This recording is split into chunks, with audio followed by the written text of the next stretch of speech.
The illusion of progress. Why representation without power is a dangerous myth.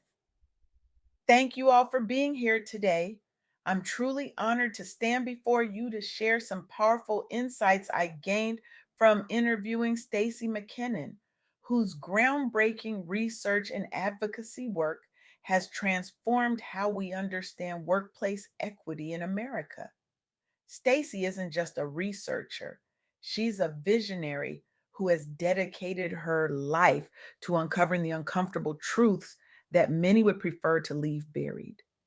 Her relentless pursuit of data driven justice has given voice to millions whose experiences have been systematically erased from our economic narratives.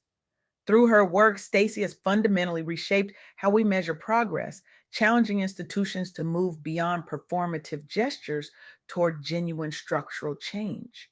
We live in a time of profound contradictions, a time when headlines celebrate historic firsts, while the economic ground beneath millions of Americans continues to shift and crumble. A time when we're told to applaud symbolic victories while systemic barriers remain firmly in place. Today, I want to challenge a dangerous assumption that has taken root in our collective consciousness: the belief that representation alone equals progress. That seeing someone who looks like you in a position of power means the system is working for everyone who shares that identity. This assumption is not just flawed, it's harmful. And the data Stacey McKennon has meticulously gathered tells us exactly why. Consider this jarring reality.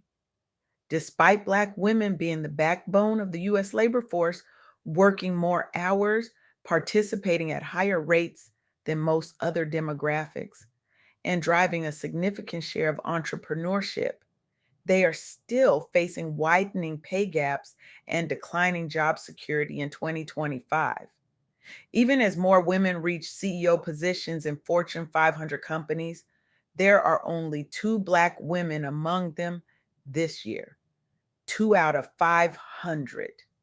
Let that sink in for a moment. We're taught to celebrate these two exceptional leaders, and we absolutely should honor their achievements. But we must simultaneously question a system where such severe underrepresentation persists decades after diversity initiatives became corporate priorities. This challenges the common narrative that progress is linear or inevitable. Instead, it reveals how systemic barriers can persist even as surface level milestones are celebrated and championed in media headlines. The truth is, we've been sold a comforting story about how change happens.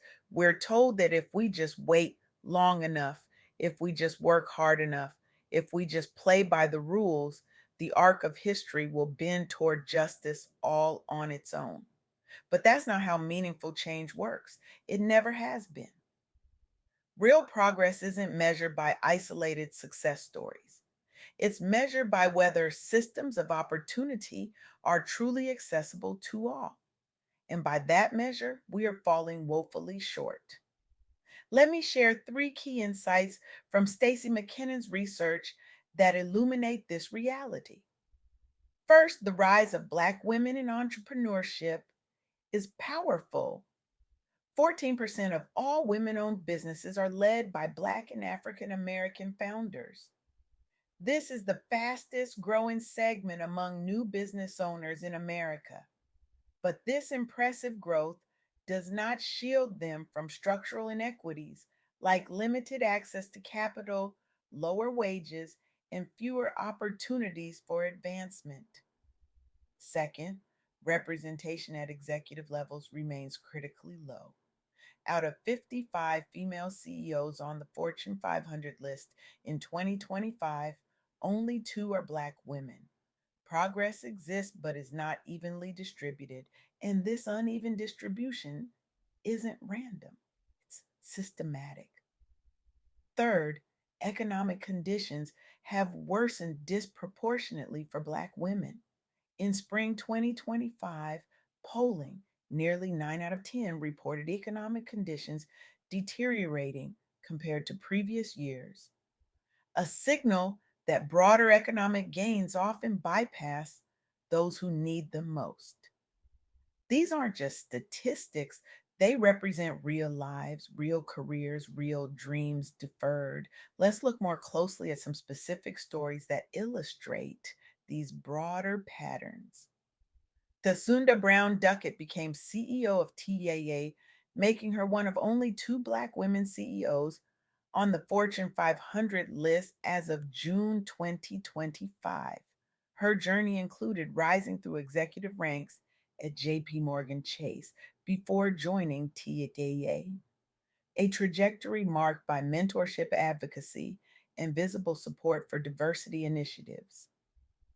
At TIAA, Duckett championed internal talent development pipelines focused on underrepresented groups while launching initiatives around financial literacy targeting marginalized communities. Under her leadership, TIAA saw increased diversity in its leadership pipeline, and external programs improved retirement planning outcomes among underserved populations. Her leadership has inspired other organizations to prioritize diverse succession planning beyond checking boxes. She was named one of Fortune's most powerful women several times prior to her CEO appointment. Duckett's story is remarkable, but here's what's troubling: it's remarkable precisely because it remains so rare. Meanwhile, as individual success stories capture headlines, broader economic trends tell a dramatically different story. In April 2025 alone, new data showed that while overall U.S. employment rose by over 170,000 jobs, Black women lost more than any group.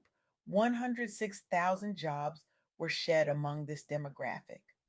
This wasn't a random fluctuation. Black women faced disproportionate exposure to layoffs amidst diversity program rollbacks. They're overrepresented in sectors vulnerable during downturns such as care work and education, and they continue to face persistent wage discrimination even when holding similar credentials as peers. Some organizations responded with targeted retention programs focusing on inclusion efforts, specifically addressing intersectional needs. Community based networks mobilize rapid response job placement resources tailored toward displaced professionals.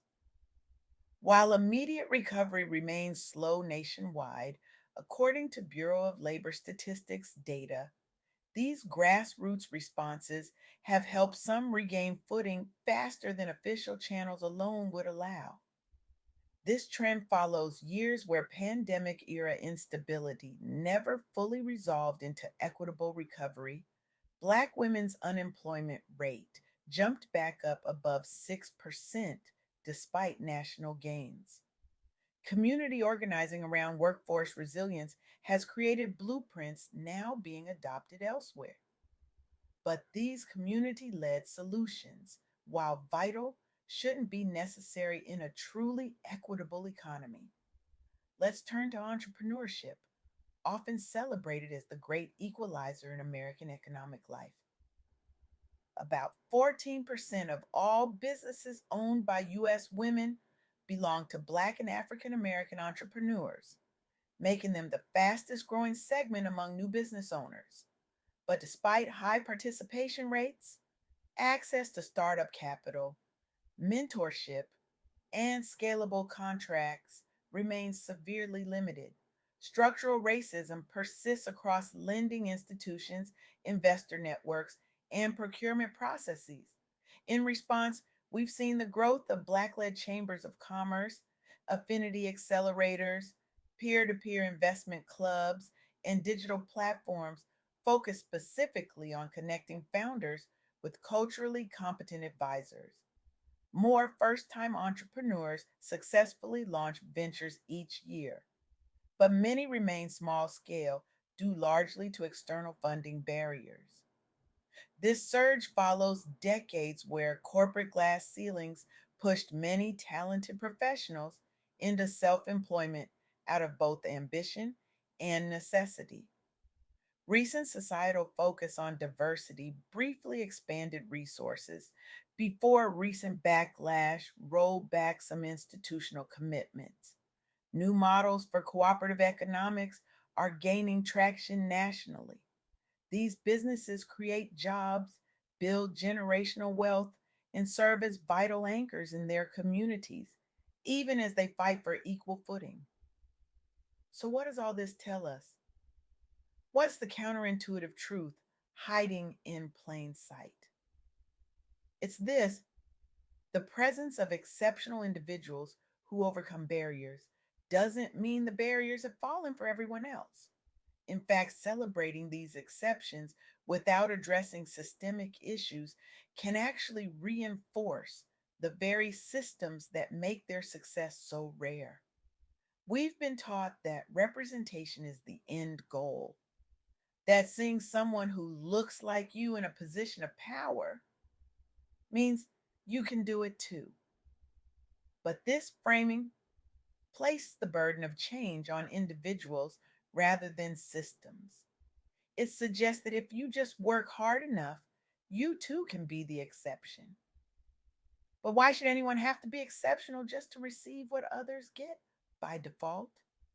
The truth is that representation without power redistribution is merely symbolic.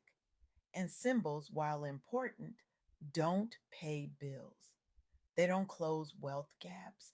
They don't create equitable access to capital or opportunity. This isn't about diminishing individual achievements. The leaders I've mentioned today are extraordinary by any measure, but their exceptionalism shouldn't be required for basic economic security and opportunity. What we need isn't just more faces at the table. We need to rebuild the table itself. We need to question who set the table, who made the rules about who gets seated, and who decides what gets served. As Stacey McKennon's research shows us, true progress requires addressing structural barriers, not just celebrating when a few manage to overcome them. This means reimagining how capital flows to entrepreneurs. It means questioning hiring and promotion practices that consistently disadvantage certain groups. It means creating accountability mechanisms with real consequences when equity goals aren't met. It means recognizing that the pipeline problem is actually a power problem. I stand here today not just to share information, but to ignite transformation. Because knowledge without action is merely academic, and the challenges we face demand so much more than academic interest. So I challenge each of you today: refuse to be pacified by symbolic victories. Demand substantive change in your organizations, your communities, your investment portfolios. Question the metrics by which you measure progress. Ask not just who's in the room, but who has the power to make decisions in the room. For those with privilege and influence, use it, leverage your position to create pathways not just for exceptional individuals, but for systemic transformation that benefits all. Your voice matters, your choices matter, your willingness to risk comfort for justice matters. For those fighting against barriers, your struggle is seen, your resilience is powerful. Your right to opportunity shouldn't depend on superhuman effort or extraordinary luck.